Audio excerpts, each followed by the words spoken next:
Hello and welcome to VATS ICS. Myself Abhishek Mishra. Now, as all you know that recently the 15th summit of BRICS held in South Africa. जैसा कि आपको पता है कि अभी हाल ही में BRICS का 15वां शिखर सम्मेलन दक्षिण अफ्रीका में आयोजित किया गया। भारत भी इसका मेंबर है और हमारे भी प्रधानमंत्री श्री नरेंद्र मोदी साहब ने ब्रिक्स सम्मेलन में पार्टिसिपेट किया। अब इस ब्रिक्स सम्मेलन में जो ये ब्रिक्स का समिट हुआ, इस ब्रिक्स सम्मेलन में क्या खास है, क्या इस ब्रिक्स सम्मेलन में निकल के आया? इस ब्रिक्स सम्मेलन की सबसे महत्वपूर्ण बात यह रही कि इस ब्रिक्स सम्मेलन में ब्रिक्स के एक्सपेंशन का जो प्रपोजल था वो पास हुआ। अब इस ब्रिक्स के एक्सपेंशन से क्या होगा, इंडिया इसको कैसे देखता है, ये ब्रिक्स का एक्सपेंशन जो है वो इंडिया के लिए पॉजिटिव है या हमारे लिए कई चैलेंजेस लेकर के आता है? इस ब्रिक्स एक्सपेंशन में इंडिया अब आगे कैसे मूव करेगा, इंडिया की क्या स्ट्रेटजी रहेगी, और फाइनली ब्रिक्स जो है वो चेंजिंग वर्ल्ड ऑर्डर में किस तरीके का अपना रोल प्ले करता है, या ब्रिक्स किस तरीके से अपने आप को बदलते हुए जियोपॉलिटिक्स में पाता है। तो आज के इस वीडियो लेक्चर में मैं आपके साथ इन्हीं सारे डायमेंशंस पर डिस्कशन करूंगा, चर्चा करूंगा। तो चलिए फिर शुरू करते हैं। That is the expansion of BRICS and its implication for India. But before that a little bit about BRICS. हम लोग पहले जानने की कोशिश करते हैं कि ये ब्रिक्स क्या है। तो BRICS basically Brazil, Russia, India, China and South Africa को मिला करके एक संगठन बनाया गया। इस संगठन की जो स्थापना हुई थी वो 2009 में हुई। इसका पहला एक्सपेंशन जो है वो 2010 में हुआ था, जब इसमें साउथ अफ्रीका को एड ऑन किया गया। अदरवाइज इसको पहले ब्रिक कहा जाता था, बाद में इसको ब्रिक्स कहा गया। ये जो ब्रिक्स ऑर्गेनाइजेशन है, basically it's a forum for cooperation on economic, political and security issues. जो भी इमर्जिंग इकोनॉमीज हैं, like for example Brazil, Russia, India, China, south Africa, जो डेवलपिंग कंट्रीज हैं, जो इमर्जिंग इकोनॉमीज हैं, इन्हीं का ये एक ग्रुप है। और इस ग्रुप का बेसिकली मोटिव है to have a cooperation on economic, political and security issues. अब इस ब्रिक्स सम्मेलन में सबसे जो लैंडमार्क डिसीजन निकल के आया वो ये कि एक प्रपोजल पास किया गया और जिसमें 6 देशों को इसका नया मेंबर के फॉर्म में जोड़ा गया। और ये 6 मेंबर्स जो हैं वो नेक्स्ट ईयर जनवरी 2024 से ब्रिक्स के मेंबर बन जाएंगे। तो ये 6 कंट्रीज कौन कौन से हैं जिनका प्रपोजल पास हुआ है, जिनको इसका मेंबर बनाया गया है? That is for example Egypt, Iran, Saudi Arabia, UAE, Ethiopia and Argentina. अब इन 6 कंट्रीज, बहुत सारे देशों ने इन्विटेशन दिया था, बहुत सारे कंट्रीज ने अपना एप्लीकेशन दिया था और कई कंट्रीज को इन्विटेशन दिया गया था ब्रिक्स समिट में आने का, और नंबर ऑफ कंट्रीज ने अपना एप्लीकेशन दिया था। 40 प्लस कंट्रीज ने अपना इंटरेस्ट शो किया था ब्रिक्स में मेंबरशिप पाने का।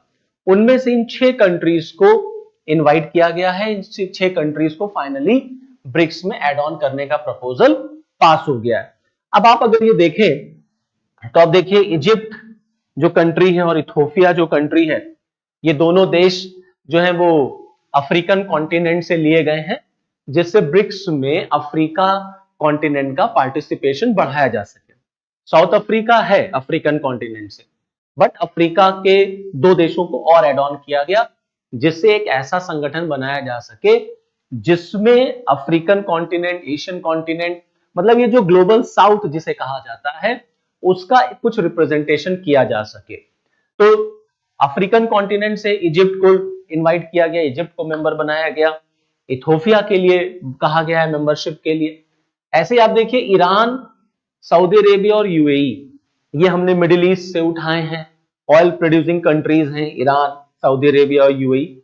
इस्लामिक वर्ल्ड को भी हमने इसमें जो है वो पार्टिसिपेशन करने का मौका देने को कहा है।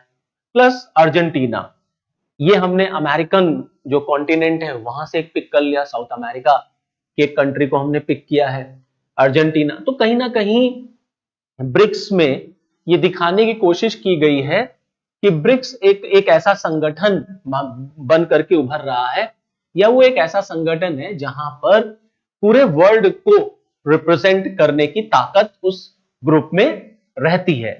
और ब्रिक्स जो है वो जियोपॉलिटिक्स में या चेंजिंग वर्ल्ड ऑर्डर में बड़ा इंपॉर्टेंट रोल प्ले करने की क्षमता रखता है। तो कहीं ना कहीं अलग अलग कॉन्टिनेंट से रिप्रेजेंटेशन देने की कोशिश की गई है ब्रिक्स के इस सम्मेलन में, जिस तरह से 6 कंट्रीज को उन्होंने सेलेक्ट किया है। हालांकि ये बात सच है कि इन 6 कंट्रीज के पिक एंड चूज में बहुत हद तक हम ये देखते हैं कि कुछ कंट्रीज का, स्पेशली चाइना का, हमें दबदबा देखने को मिलता है। उस पर भी हम आएंगे, उस पर भी हम चर्चा करेंगे आपसे। अब ब्रिक्स के एक्सपेंशन को देखते हैं कि ये ब्रिक्स का जो एक्सपेंशन है इसको किस तरीके से देखा जाए और ये क्या रिप्रेजेंट करता है, इसका क्या इंप्लीकेशन होगा। तो देखिए, BRICS expansion is a move that can strengthen its claim of being a voice of global south. कहीं ना कहीं ब्रिक्स का जो ये एक्सपेंशन है ये दर्शाता है कि ब्रिक्स जो है वो ग्लोबल साउथ या डेवलपिंग कंट्रीज या जो गरीब देश हैं, इमर्जिंग इकोनॉमीज है, जिनको हम लोग ग्लोबल साउथ कंट्रीज के नाम से जानते हैं, उनकी आवाज को बुलंद करने का एक प्लेटफॉर्म बन करके कहीं ना कहीं उभर रहा है। तो पहला पॉइंट तो यह है कि ब्रिक्स के एक्सपेंशन को हम इस तरीके से देख सकते हैं। Now there is a considerable anti US sentiment in the world. ये जब से रशिया यूक्रेन लड़ाई शुरू हुई तब से आप देखेंगे विश्व भर में एंटी यूएस सेंटीमेंट हमें देखने को मिलता है। And all these countries are looking for a group where they can use that sentiment to gather together। और तमाम देश जो एंटी यूएस सेंटीमेंट रखते हैं वो बहुत दिनों से एक ऐसे मंच की तलाश कर रहे थे जहां पर वे अपने सेंटीमेंट्स को एक्सप्रेस कर सके, जहां वो यूएस के खिलाफ कुछ लॉबिंग टाइप की कर सके। And secondly, there is a lot of appetite for multipolarity for a platform where the countries of global south can express their solidarity। अब जैसा कि आपको मालूम है कि जब कोल्ड वॉर चल रहा था तो विश्व बाइपोलर था, जब कोल्ड वॉर खत्म हुआ तो विश्व यूनिपोलर हो गया। आज का दौर है मल्टीपोलैरिटी का।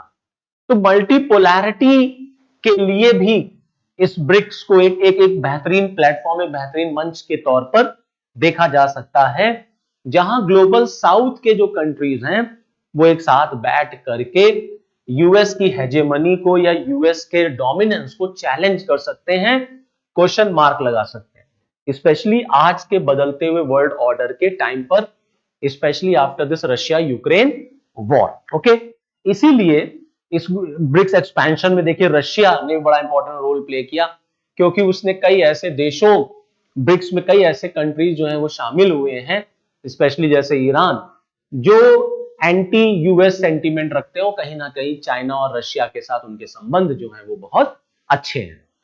तीसरा इंपॉर्टेंट पॉइंट ब्रिक्स एक्सपेंशन से निकल के ये आया that it has turned into an aspiring block that can challenge the western geopolitical views.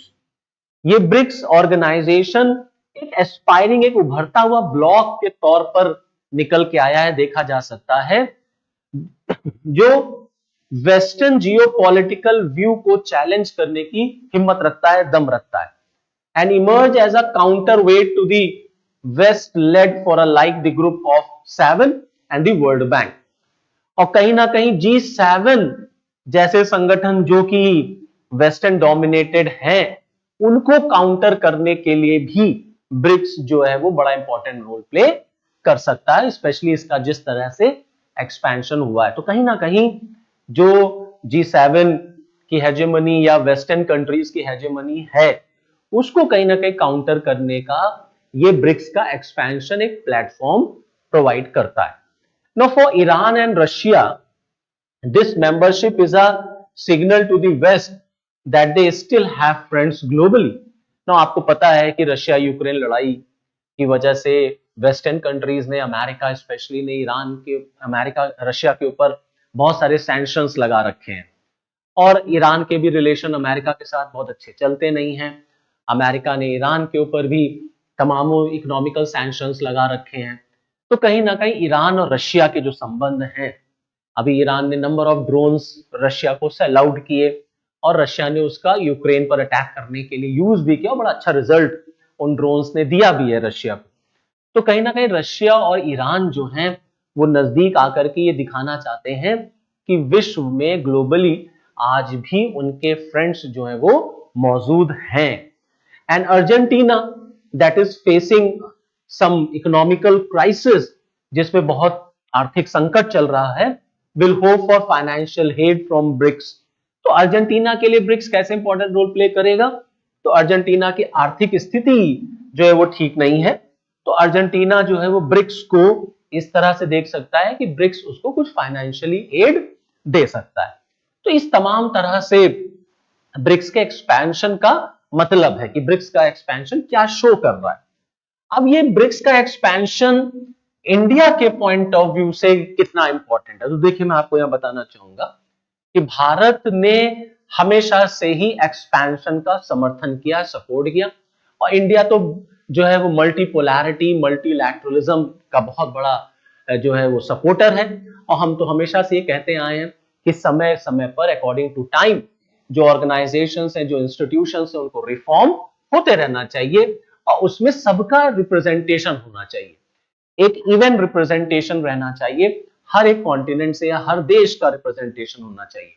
और दुनिया जिस तरीके से ग्लोबल नॉर्थ और ग्लोबल साउथ में बट गई है, हम तो नॉर्थ साउथ कोऑपरेशन के समर्थक हैं, साउथ साउथ कोऑपरेशन के समर्थक हैं, और हम तो ये हमेशा से मानते हैं कि संस्थाएं जो हैं उनमें सुधार की आवश्यकता होनी चाहिए। And India always believes in multilateralism and multipolarity. इसीलिए भारत के प्रधानमंत्री ने ब्रिक्स एक्सपेंशन का समर्थन किया है और उन्होंने इसको बहुत पॉजिटिवली लिया है और अपनी शुभकामनाएं भी उन्होंने ब्रिक्स एक्सपेंशन को दी है कि ब्रिक्स जो है वो तमाम नए देशों के आ जाने के साथ और ताकत के साथ उभरेगा और बेहतरीन काम जो है वो ब्रिक्स करेगा इस बदलते हुए वर्ल्ड ऑर्डर में।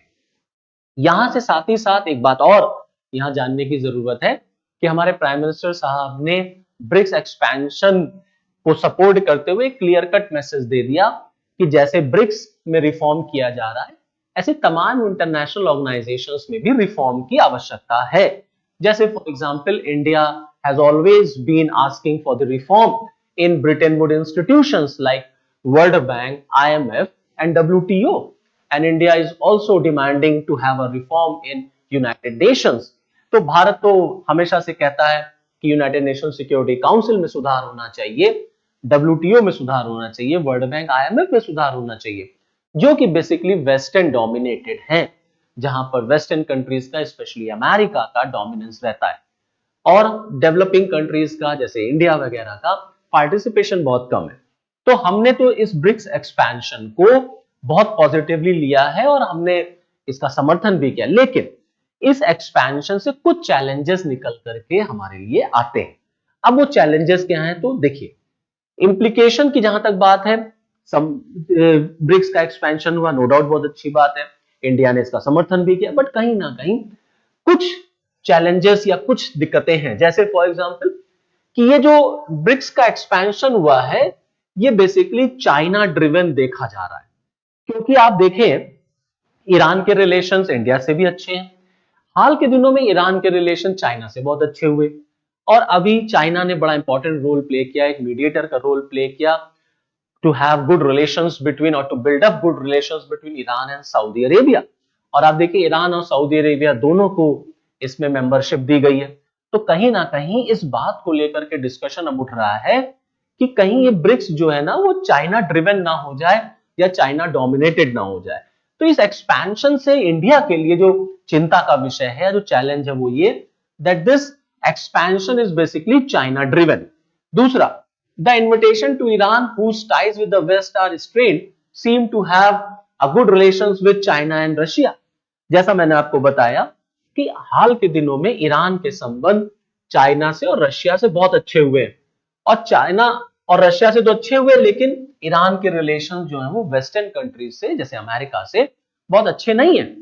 अब इंडिया के लिए प्रॉब्लम की बात यह है कि हम ऐसे कई मंच हैं जहां पर हम अमेरिका के साथ हैं, जैसे क्वाड में हम अमेरिका के साथ हैं, हमारे रिलेशन ईरान से भी अच्छे हैं। तो किस तरीके से आप बैलेंस मेंटेन करेंगे between your relations with Iran and your relations with America, ये हमारे लिए बहुत चैलेंजिंग विषय होगा। दूसरा, China happens to be the biggest buyer of Saudi Arabia's oil and had recently brokered a peace deal between Tehran and Riyadh. जो मैंने अभी आपको बताया कि चाइना ने बड़ा इंपॉर्टेंट रोल प्ले किया था तेहरान मींस ईरान और सऊदी अरेबिया के बीच में जो डेडलॉक था उसको तोड़ने में और दोनों के रिलेशंस को सुधारने में चाइना ने बड़ा इंपॉर्टेंट रोल प्ले किया। क्योंकि अब इस ग्रुप में ईरान भी मेंबर है, सऊदी अरेबिया मेंबर है, तो कहीं ना कहीं ऐसा ना हो कि जो ये मेंबर्स जुड़ रहे हैं ये चाइना टिल्टेड हो जाएं, ये चाइना सपोर्टर हो जाएं। तो अगर ये चाइना के सपोर्टर हो जाएंगे तो भी इंडिया के लिए प्रॉब्लम की बात हो जाएगी, क्योंकि भारत और चाइना के संबंध जो है वो आप जानते ही हैं कि बहुत अच्छे तो रहते नहीं। कई ऐसे इश्यूज हैं जहां इंडिया और चाइना के डिफरेंसेस हैं। तो हमारे लिए मुश्किलात तब पैदा हो जाएगी कि जब इनका सपोर्ट जो है वो चाइना को मिल जाएगा, क्योंकि ये जो कंट्रीज हैं ये चाइना की तरफ ज्यादा झुकाव कहीं ना रखने लग जाएं। दूसरा, India's presence at the recent G7 summit in Hiroshima was seen as a sign of New Delhi's US tilt. Now it continues to attach importance to the anti-West BRIC. अब आप देखिए, भारत को अभी इनविटेशन मिला था G7 समिट में और Indian prime minister गए भी थे हिरोशिमा G7 समिट जब हो रही थी, और उसके साइडलाइन में उन्होंने क्वाड लीडर्स से भी मुलाकात की थी। तो कहीं ना कहीं इंडिया के ऊपर यह आरोप लगता है और भारत को देखा जाता है कि भारत की नजदीकियां जो है वो अमेरिका से ज्यादा बढ़ रही हैं और न्यू दिल्ली जो है वो कहीं ना कहीं यूएस टिल्ट हो रहा है। तो एक तरफ तो हम यूएस टिल्ट हो रहे हैं, दूसरी तरफ हमारा अटैचमेंट जो है वो ब्रिक्स के साथ भी है, जिसको एंटी वेस्ट कंसिडर किया जा रहा। अब अगर ब्रिक्स जो है वो एंटी वेस्ट कहीं ना कहीं अगर बन गया तो इंडिया के लिए प्रॉब्लम हो जाएगी कि बैलेंस कैसे मेंटेन किया जाए, क्योंकि इंडिया कहीं से ये नहीं चाहता कि ब्रिक्स की जो इमेज है वो एंटी वेस्ट बन करके निकल के आए, क्योंकि इंडिया कोई एंटी या कुछ तरीके में विश्वास नहीं करता, हम सपोर्ट नहीं करते। तो इंडिया अपने आप को एंटी वेस्ट नहीं दिखाना चाहता। लेकिन जिस तरह से ब्रिक्स का एक्सपेंशन हुआ है और जो कंट्रीज उसमें पिक किए गए हैं उनके रिलेशंस जो हैं वो अमेरिका के साथ बिल्कुल भी अच्छे नहीं है। तो ब्रिक्स के ऊपर कहीं ये ना एक इमेज या एक टाइटल उसको मिल जाए कि ब्रिक्स जो है वो एंटी वेस्ट हो गया, तब हमारे लिए बहुत दिक्कत की बात हो जाएगी, क्योंकि हम जो है वो कहीं ना कहीं अमेरिका की तरफ ज्यादा या अमेरिका से नजदीकियां अपनी बढ़ा रहे हैं। India is also a part of SCO, हम एससीओ के मेंबर हैं, and despite problems it has relations with China. हम एससीओ के भी मेंबर हैं और तमाम मुश्किलात, तमाम डिफरेंसेस के साथ साथ हमारे संबंध चाइना के साथ भी बने हुए, इकोनॉमिकल रिलेशंस, ट्रेड रिलेशंस चल ही रहे हैं।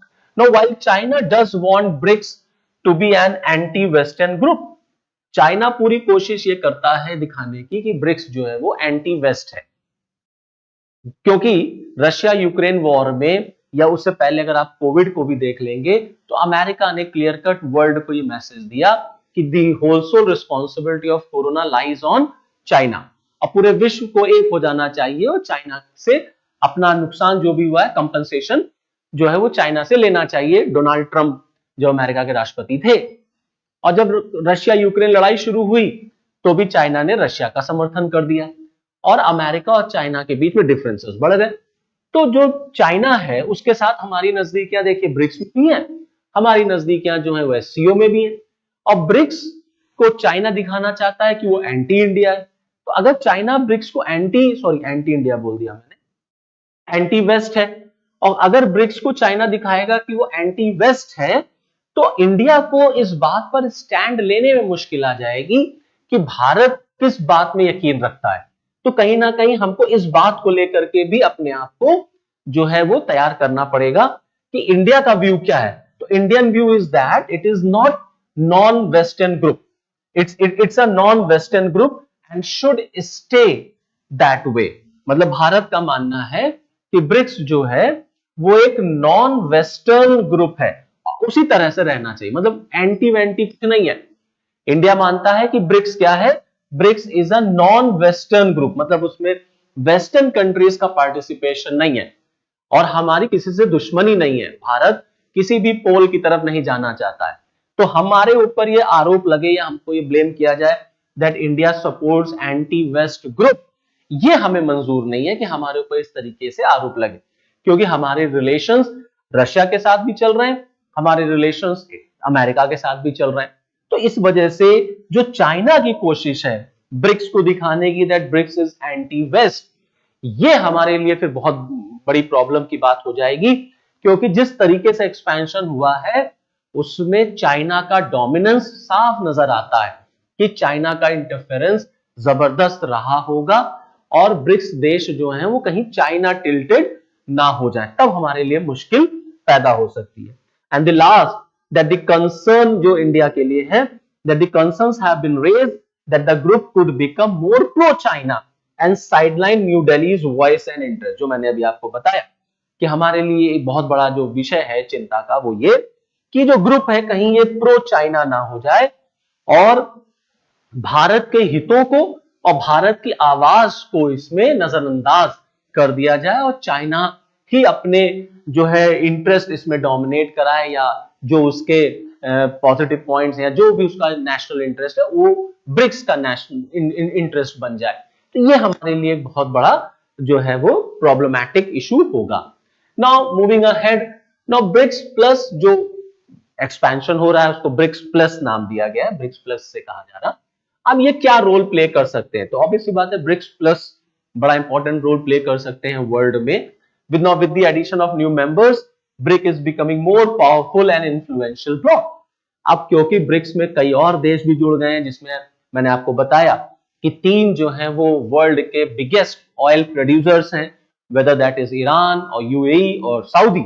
तो कहीं ना कहीं ब्रिक्स की ताकत बढ़ी है। दूसरा, ब्रिक्स जो है वो एक इन्फ्लुएंशियल ब्लॉक बन के उभरा है and it's seen as a potential counterweight to the west, और वेस्ट के डोमिनेंस को या वेस्ट की हेजेमनी को काउंटर करने की भी क्षमता ब्रिक्स में देखी जा रही, जिस तरीके से उसका एक्सपेंशन हुआ है।